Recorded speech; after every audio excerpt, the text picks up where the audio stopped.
Shanghai ಸಹಕಾರ ಸಂಘಟನೆಯ ಶೃಂಗಸಭೆಯ ವೇಳೆ ಭಾರತದ ಪ್ರಧಾನಿ ನರೇಂದ್ರ ಮೋದಿ, ಚೀನಾದ ಅಧ್ಯಕ್ಷ ಕ್ಸಿ ಜಿನ್ಪಿಂಗ್ ಮತ್ತು ರಷ್ಯಾದ ಅಧ್ಯಕ್ಷ ವ್ಲಾಡಿಮಿರ್ ಪುಟಿನ್ ಒಂದೇ ವೇದಿಕೆಯಲ್ಲಿ ಕಾಣಿಸಿಕೊಳ್ಳುವ ಮೂಲಕ ಗಮನ ಸೆಳೆದಿದ್ದಾರೆ.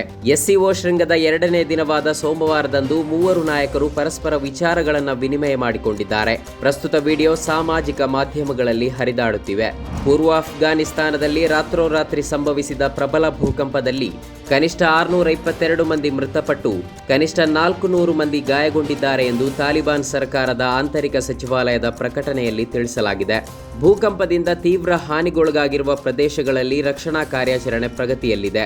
ಭಯೋತ್ಪಾದನೆ ವಿಚಾರವಾಗಿ ಚೀನಾ ಅಧ್ಯಕ್ಷರೊಂದಿಗೆ ಭಾರತದ ಪ್ರಧಾನಿ ನರೇಂದ್ರ ಮೋದಿ ಮಾತುಕತೆಗೆ ಸಂಬಂಧಪಟ್ಟಂತೆ ಕಾಂಗ್ರೆಸ್ ವಾಗ್ದಾಳಿ ನಡೆಸಿದೆ. ಈ ಕುರಿತು ಕಾಂಗ್ರೆಸ್ ಪ್ರಧಾನ ಕಾರ್ಯದರ್ಶಿ ಜೈರಾಮ್ ರಮೇಶ್ ಎಕ್ಸ್ನಲ್ಲಿ ಪೋಸ್ಟ್ ಮಾಡಿದ್ದು, ಆಪರೇಷನ್ ಸಿಂಧೂರ ಕಾರ್ಯಾಚರಣೆಯ ಸಂದರ್ಭದಲ್ಲಿ ಪಾಕಿಸ್ತಾನ ಚೀನಾ ನಡುವಣ ಸಹಕಾರದ ಬಗ್ಗೆ ಪ್ರಧಾನಿ ಏಕೆ ಮೌನ ವಹಿಸಿದ್ದಾರೆ ಎಂದು ಪ್ರಶ್ನಿಸಿದ್ದಾರೆ. ಇದು ಡ್ರ್ಯಾಗನ್ ಎದುರು ಆನೆಯ ಶರಣಾಗತಿ ಅಲ್ಲದಿದ್ದರೆ ಇನ್ನೇನು ಎಂದು ಪ್ರಶ್ನಿಸಿದ್ದಾರೆ.